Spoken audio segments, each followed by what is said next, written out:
반갑습니다. 7월 24일 월요일 큐티 스케치 시간입니다. 오늘 본문은 사도행전 14장 1절부터 18절까지의 말씀입니다. 오늘 본문이 이렇게 시작합니다. 이에 이고니온에서 두 사도가 함께 유대인의 회당에 들어가 말하니 유대와 헬라의 허다한 무리가 믿더라. 오늘 본문은 이제 사도 바울이 이고니온에서 복음을 전하고 또 루스드라에서 복음을 전하는 내용입니다. 이고니온에서 허다한 무리가 믿었다고 말해요. 예수 그리스도의 복음을 전하자 유대인이든 이방인이든 허다한 무리들이 믿었다고 말합니다. 그러나 믿는 사람만 있었던 것이 아니라 그 다음 절에 보면 2절에 보면 그러나 순종하지 아니하는 유대인들이 이방인들의 마음을 선동하여 형제들에게 악감을 품게 하거늘. 순종하지 아니하는 자가 있습니다. 허다한 무리가 믿었지만 또 악감을 품게 하고 믿지 않는 자들이 있었습니다. 항상 유대인들이 대부분이 문제입니다. 유대인들이 하나님을 믿고 있고 선민이라고 생각하고 있는 흩어져 살고 있는 디아스포라 유대인들, 바울의 이야기를 듣고 믿을 수 없는 거죠. 예수에 대한 이야기를 듣고. 그래서 악감을 품게 만듭니다. 두 사도가 오래 있어 주를 힘입어 담대히 말하니 그곳에서 오랫동안 머물러서 주님의 말씀을 전했다고 합니다. 그리고 표적과 기사도 일어났습니다. 하나님의 은혜의 말씀을 증언했다. 이렇게 이야기를 합니다. 근데 그 결과 4절에 그 시내의 무리가 나뉘어 유대인을 따르는 자도 있고 두 사도를 따르는 자도 있더라. 따르는 자도 있고 핍박하는 자도 있다. 항상 그렇게 두 가지 양상입니다. 모두가 믿는 것이 아니죠. 그런데 우리가 복음을 전할 때 내가 전하기만 하면, 전하기까지가 힘들지, 전하기 위해서 내가 포기하는 것까지가 힘들지, 그 다음은 이제 하나님께 순종만 하면 하나님 기뻐하셔서 복음을 전하는 곳마다 내가 조금 양보하고 좀 가난하게 살 수도 있고 힘들게 살 수도 있어도 복음을 전하기만 하면 많은 사람들이 믿고 의미 있고 가치 있는 일이지, 많은 사람들이 또 이 귀한 일에 동참하겠지, 이렇게 생각해서는 안 되죠. 물론 동참하고 큰 역사도 일어나지만 쫓겨나기도 하고 두 패로 나뉘어서 한 패는 끝까지 저항하고 끝까지 악감을 품게 하고 끝까지 방해하는 세력이 어디 가나 있다는 것입니다. 복음을 전하는 곳곳마다 사도행전은 그것이 있다고 말하고 있어요. 그래서 그 사도들을 소수가 되어도 죽이겠다고, 없애겠다고, 쫓아내겠다고 하면 쫓겨나갑니다. 그래서 그들이 돌로 치려고 달려들어요. 그래서 피하죠. 피해서 가는 곳이 어디냐? 루스드라로 갔습니다. 루스드라로 갔는데 거기서 이제 복음을 전합니다. 전하는데 어떤 사람을 만나냐 하면 한 번도 걷지 못한 사람. 이 베드로하고 비슷한 양상입니다. 베드로도 요한과 함께 성전 미문에 나면서부터 앉아있는 자. 그 사람이 바로 똑같은 형태의 사람이에요. 걸어본 적이 없는 사람. 그 사람을 만났습니다. 사도들이 베드로와 요한이 그 사람을 주목했죠. 성전 미문에 앉아있는. 그런데 바울도 주목합니다. 그를 주목하면서 그 안에 구원받을 만한 믿음이 있음을 알게 되고, 어떤 방식이었는지는 모릅니다. 그러나 어떤 그에게 간절함이 있었던지, 믿고 싶어하는 마음이 준비되었던지, 때가 되어 무르고 익었는 것을 어떻게 감지했는지는 모르지만 어쨌든 믿음이 있는 것을 보았습니다. 그리고 이야기를 합니다. 큰 소리로 이릅니다. 네 발로 바로 일어서라. 네 발로 일어서라. 지금 일어서라. 이렇게 이야기하자 그 사람이 일어나 걷습니다. 그 사람이 그 말을 듣고 순종하는 거죠. 어떻게 보면. 네 발로 바로 일어서라 하니 그 사람이 일어나 걷는지라. 구원받을 만한 믿음이 그에게 있는 것이고, 이게 다 예수님과 관련되어 있는 것이에요.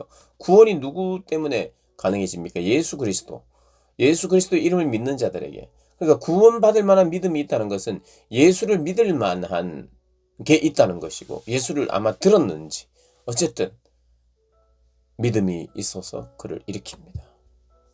근데 오늘 본문은 이 기적도 기적이지만 하나님의 기적이 일어나는 것도 중요하지만 그 이유가 더 중요합니다. 그런 기적을 일으키니까 사람들이 어떻게 반응하냐 하면 루스드라에서 제우스 신이다. 헤르메스 신이다. 바나바를 향하여 당신이 제우스이군요. 바울을 보고는 당신은 헤르메스군요. 11절에 무리가 바울이 한 일을 보고 루가오니아 방언으로 소리질러 이르되 신들이 사람의 형상으로 우리 가운데 내려오셨다. 이렇게 이야기를 하는 거예요. 루스드라 사람들이요. 그러면서 시외 제우스 신당의 제사장이 소와 화환들을 가지고 대문 앞에 와서 무리와 함께 제사하고자 하니 그 소식을 들었어요. 그래서 제우스 신당의 제사장이 이제 신이 내려왔으니까 제사를 지내러 온 거예요. 그러자 14절에 두 사도 바나바와 바울이 듣고 옷을 찢고 무리 가운데 뛰어 들어가서 소리질러 이르되 여러분이여 어찌하여 이러한 일을 하느냐. 우리도 여러분과 같은 성정을 가진 사람이라. 여러분에게 복음을 전하는 것은 이런 헛된 일을 버리고 천지와 바다와 그 가운데 만물을 지으시고 살아계신 하나님께로 돌아오게 함이라. 내가 이렇게 복음을 전한 이유는 나는 사람이다. 경배받을 사람이 아니다. 경배를 거절해요. 그리고 내가 여기에서 복음을 전하는 이유는 그거 하지 말라고. 너희들이 지금 하고 있는 거 그거 하지 말라고 복음을 전하는 것이다. 천지와 바다 가운데 만물을 지으신 분이 하나님 한 분밖에 없다. 제우스도 아니고 헤르메스도 아니고 참 신은 하나님이시다. 지금 그 신이 이걸 낫게 하시는 신이 하나님이시라는 것을 전하기 위해서 내가 왔다. 그러면서 가슴을 찢으면서 그들을 원래 내가 복음을 전하는 이유를 말하고 있어요. 뭐 그럴 일은 없겠지만 내가 복음을 전하러 왔는데 표적과 기사를 보고 사람들이 나를 섬기려고 할 때 사람은 주춤합니다. 나의 영광? 이걸 거절하지 못하면 경배를 받아요. 그래서 난 사람은 경배받는 사람은 아무도 없습니다. 그 경배를 저는 거절하기 위해서 왔습니다. 내 인생은 경배받기 위한 인생이 아닙니다를 전하는 사람이 누군가가 실제로 경배를 할 때 주춤거릴 수 있어요. 근데 이게 반복적으로 나옵니다. 나는 경배의 대상이 아닙니다. 거절하는 거예요.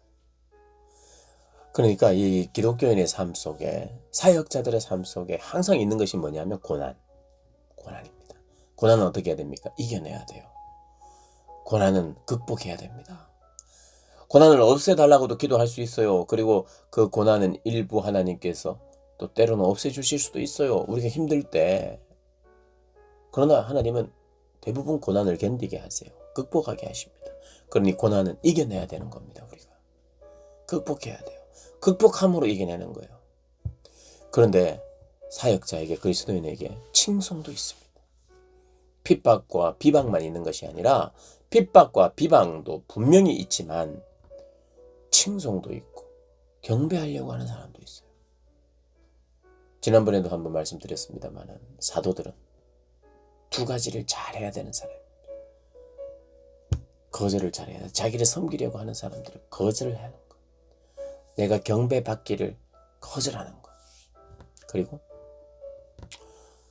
다른 사람들을 환영하는 것. 배척하지 않는 것. 이런 것이 분명히 필요해요. 오늘도 그 중요한 것 하나가 여기 있습니다. 우리에게 유혹이 뭡니까?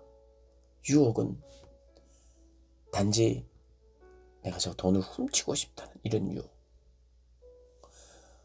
음행을 행하고 싶다는 유혹, 이런 것만 유혹이 아니라 우리를 무너뜨리는 중요한 그러한 유혹은 당신이 높습니다. 당신을 존경합니다. 당신을 인정합니다. 당신이 이런 사람 되어주십시오. 우리의 기대를 저버리지 않는 분 되어주십시오. 내가 당신 앞에 절하겠습니다. 당신은 특별합니다. 이런 메시지를 들을 때 그것을 붙잡고 거기에 아멘하면 우리의 인생이 너무 무너지지요. 철저하게 옷을 찢습니다. 절대로 그럴 수 없다. 나도 사람일 뿐이다. 여러분과 같은 성정을 가진 사람일 뿐이다. 그렇게 하면서 오히려 그거 하지 말라고, 우상을 섬기고 사람을 섬기지 말라고 내가 복음을 전하는 것이다. 이렇게 이야기를 합니다. 그래서 18절을 보면요, 이렇게 말하여서 겨우 무리를 말려 자기들에게 제사를 못하게 했다. 나에게 경배하지 못하게 하는 것, 이것이 바로 유혹을 이기는 겁니다.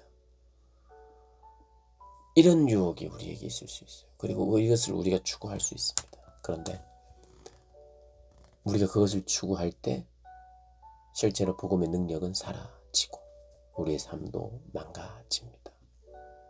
절대로 잊지 마시고, 우리를 넘어뜨리려고 하는 세력이 언제나 있다는 것, 고난을 통해서도 넘어뜨리려고 하고 회피하도록 하고, 그리고 달콤한 유혹을 통해서, 높아짐을 통해서 우리를 넘어뜨리려고 하는 그런 요소가 있다는 것을 기억하면서, 어느 곳에도요, 복음을 전하는 현장에도 있을 수 있다는 것을 기억하면서 늘 깨어서 자기 자신을 살펴봐야 할 것입니다. 그렇게 깨어있는 저와 여러분 되시길 주님의 이름으로 축복합니다.